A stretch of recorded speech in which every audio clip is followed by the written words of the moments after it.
Hey, soul family. I'm out here in my yard and I am doing some composting. Now, one thing I'm big on is recycling. So this is, I just want to say hi. Hey. All right, I'm trying to get a good spot. Okay. I'm big on recycling. Okay. Anything that you can reuse, reuse it. Even up until your garbage pails. Now, you know how you have those little step garbage pails? I've been having this for a long time. Well, you can't step on it no more. And it just, you know, it reached this point of usage. So what I did was put 1,000 holes in it, holes in the top. And I have holes all over the garbage can for breathing and some at the bottom for drainage. And this is my compost bin out in the yard. Now, you may have a bigger garbage can, but my thing was I wasn't going to buy a garbage can when I had this in the garage. So I was like, I'm going to repurpose this thing. I'm going to reuse it. So we put our kitchen scraps in it. We put paper in it, and I would advise you to tear up the paper. I just didn't. Just all of your different kitchen waste, you know, your tomato peels, your maybe the ends of onions or anything that's in the kitchen that you're not using. So we did asparagus the other night, and you know how with asparagus you cut off the bottoms. So we're gonna take that and some eggs. I would advise you to crush the eggs up. You know, sometimes I'm real good at just putting them in a food processor and processing them, but I didn't do that this time. So this is that. And I'm a coffee drinker, so I always have coffee grounds. And I just save it in my little bag. You know, I save it on the counter, and at night what I'll do is I'll put it in the refrigerator because, you know, they'll attract fruit flies.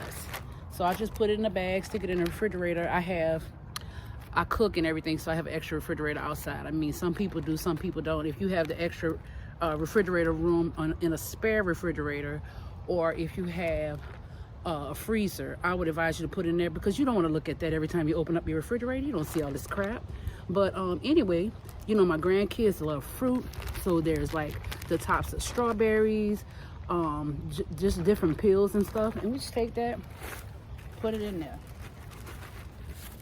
All right, so we put all that in there, and then because we don't want to create just an infestation of bugs in here, we're gonna add some dry leaves. Perfect time of the year to get dry leaves. If you don't have trees where you are, that's okay, honey. Drive the neighborhoods. Somebody got leaves. You ain't gotta look too far from them. So that's what we did. So we're gonna add some leaves, and then I have my little watering can. Add a little water. Okay, and this is what I do, because this will be some good compost come springtime. You know, for years I would make little compost buckets around my property. I'm trying to find out where I put my little fork that I stirred with. But anyway, I put compost, you know, I had a compost buckets around my property, and I would put water in them, and I let them sit in the yard. I had one sitting in the yard like 3 years, and I would take that water and take some water off and make like a compost tea.